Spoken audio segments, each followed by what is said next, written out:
Mas, ini ada penyanyi namanya Mbak Fitria Rosa.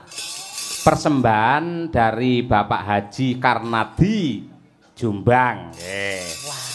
Mbak Fitri, pundi Mbak Fitri? Mbak Fitri. Disepot kersane migap aku. Oke, nggih. Ku tak tang tak dang dang dang dang. Oke, Mbak Fitri berpacu dalam Melodio. Ya.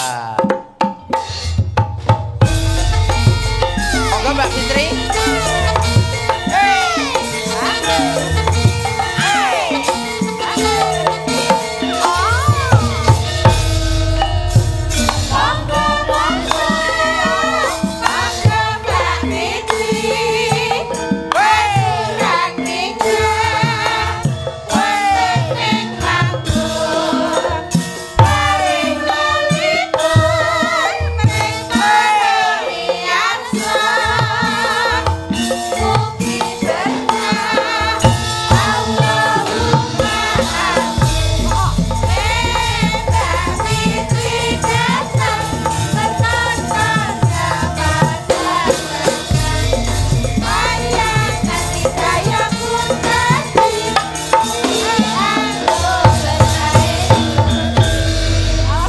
Mbak Fitri namanya ya, Mbak?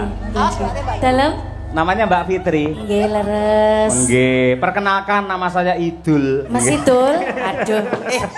Kersane rumah monggo cegat. Kula mriko. Waduh, kula lek cedak-cedak kali dalang ingkang Bu Agus ngeten ra diter lho kula. Waduh. Gek sampun enten sing gadah keteng wingking. Foto bebas mawon. Oh ngono. Oh, metu mburi iso kok. Oh, metu mburi iso, berarti secara diam-diam. Oh, ora mungkin Mbak penyanyi, Dalem nggih? Gak apa-apa. Oh, sakniki setunggal mboten cekap nggih. Pak dalang ini pun kula liarke. Oh, ngaten. Pun ngijini lho, sampean krungu to, Tulungagung enek sejenenge Bos Kacung iku ae loro. Mosok ya Pak Dalang ya mek sitok. Aku tetep sitok. Mung ngene sesuk lak prei kula. Diparingi rejeki kali Pak Mujito. Bu Kesi langsung tak jak ning mall tak kon tuku baju kaya sampean ngeten. Ngeten. Waduh. Ning lek sandal jinjit emoh bojo kula nate glundung malah mbiyen. Ngeten. Oh nggih, ndamel grang mawon lho Pak Dalang. Mas Cahyo, upami Mbak Kesi ngagem baju kados negeri ngeten iki. Budal ning Ponorogo ngoten kula ngeten. Piye, Mas? Ini apa ngono kuwi jenenge? Tegese gungan Mbak Yuku durut wedok. Niki kok ya ngatek gawe ngono wis. Kula nggih ngoten kok ya. Mbak Fitri. Nggih, Kang Mas. Alhamdulillah sowan teng dalemipun Pak Bapak Mujito. Benar, Bapak Mayor Mujito. Selamat malam. Semoga hajatnya dilancarkan dan sehat-sehat, rezekinya lancar beserta Ibu nggih. Oke, amin. Saya tuh di sini anu nggih, Mbak. Kula Bapak Haji. Nggih, betul. Dari Bapak Haji Irfan Karnadi dari Jombang. Dan jenengan aslinya mana? Kula tanggine sinten niki wau? Mbak E Tulungagung kula. Tulungagung nggih. Saya Tulungagung. Pengen pirsa jenengan tepang jembatan Gunung Bolo. Bolo kuwi mbiyen anu bekasku. Bekas tak liwati maksudnya Mas. Omaku sik ngalor maneh. Jembatan Ngujang siji nggon ketek-ketek kae. Iya sing termasuk kaya. Yo. Nggon ketek-ketek kae ngidul. Iya bener to. Jembatan Ngujang nggon ketek-ketek. Ngidul. Kae ngidul. Enek bangju protelon terus ngulon. Oh layak kula panggil teng mriko Mas. Mbak Fitri ke selak ijo, selak ijo. Nggih, kula mantane niku, selak ijo niku. Nggih. Nggih, kula niki. Badhe nembang napa, Mbak? Lah nggih kula niku wau bingung saking mriki kok anu napa kula niki nggih sanes sinden nggih campur sari kula nggih radi-radi anu pripun kula. Jenengan Lorenza lak kulino to. Sing jadul-jadul. Oh, ngaten. Kula to. Nggih. Nggih radi. Anu nggih kula manut mawon. Pokoke jalan ngoten mangke kan dibantu kali mbak-mbak sinden nggih. Jenengan mau nitih napa? Kula nitih anu mobil? mboten dokar. Oh, iki ora tau jedot, Mbak. Ora tau kula. Kula biasanya dijedok malahan. Wah, berat iki. Waduh. Berat iki. Pomo sindenku ngono kabeh genahku neraka aku mendhi. Jahanam. Tambal ban nggih. anu riyen mawon napa sing lagi niku nggih nggih. Nggih. Saya to, Mbak. Jenengan napa? mboten kulino teng wayang to? Kula ngene lho. namung sepindah niki kita sik teng wayang niku. Lek ning wayange sutradarane niku dalang. Ketika dalang ngucap tungkang nang baban, yo kudu sendika dawuh. Nah, ngoten lho. Ayo. Nggih, tadi ada request lagu itu tadi lagunya Campur Sari juga, tapi Campur Sari Senes Langgam lho nggih. Nggih, betul. Wonten lamunan mungkin saged dibawakan napa kula tak konfirmasi riyen kalih Mas-mas niki napa pripun Mas Dalang? Oh nggih. Aja tak celuk Pak nggih ngapunten lho, Mbak Kesi nggih. Kok gak pantes ya. Ora apa-apa wong niku lah umure sik 17. Nggih, ngeten setengah. Lek dalu ngeten iki Pak Cahyo.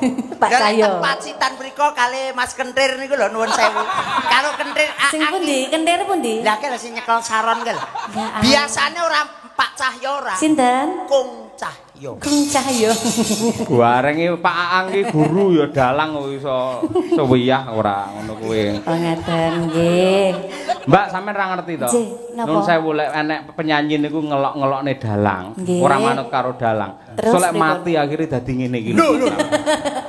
Lho niku kula biasane lek wis pacakane ilang dadine ngoten niku. Nggih, ngono kuwi ora apa-apa. Kok medeni meniku duman. Sing penting aja nganti dadi ngene iki. Bahaya. Waduh, hati-hati lho Mas yo. Nggih. Aja sok alok karo Mas Dalang. Mboten. Malati. Mboten, aku ki ora tau alok karo Mas Cahyo, ora tau alok karo Mas Yoyo. Gur siji. Pripun? Ngrasani. Ya Allah. Malah jeru niku. Pripun napa sidane Mbak Fitri? Lamunan. Nggih. Lamunan? Oh nggih. Ya. Ingkang sing gampang-gampang mawon nggih. Mergone aku ki ya uduk penyanyi sakjane Mas. Yo mek gur nyumbang lho iki. Oh ya ora apa-apa. Iya, mek iso-isonan ya. Mboten napa-napa. Penting nyumbang Mas Cahyo nggih. Nggih. Penting nyumbang. Iya, sing penting nyumbang donga ya penting lho Mas. Nggih. Monggo dipun aturaken kanca-kanca Madangkara lamunan. Ayo enek Mbah Wir aman. Ayo.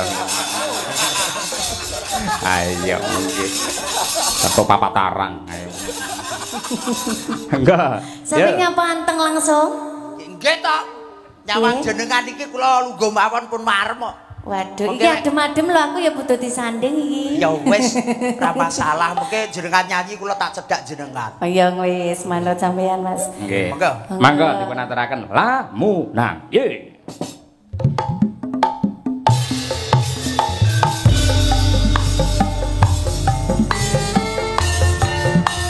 Joget nggih Mas Gareng.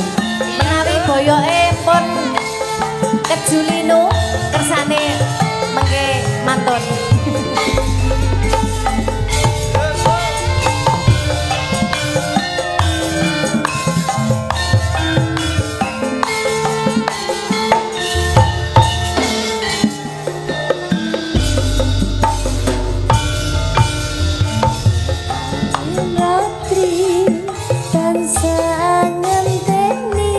Setyon rajan telenging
Pokoknya ngene aku boyokan lho Mas.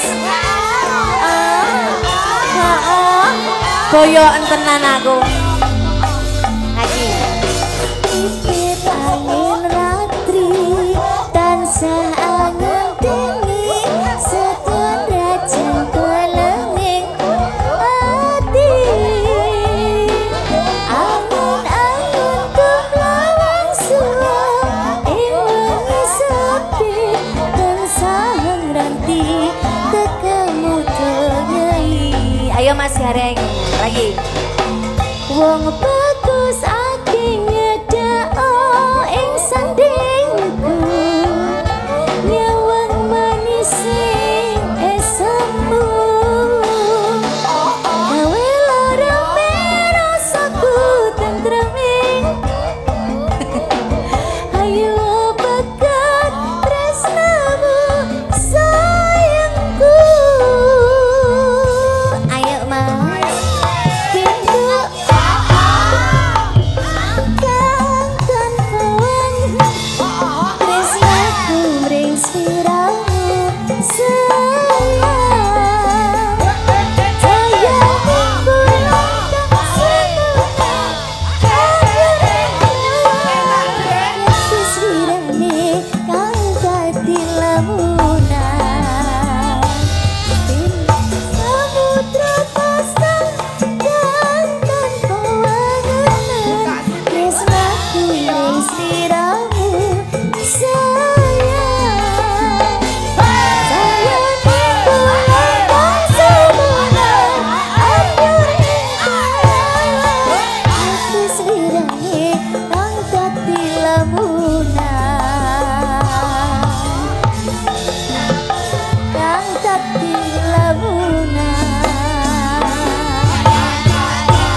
Waduh, kena nada sindan ya koit no aku. Lah aku ki asline banci.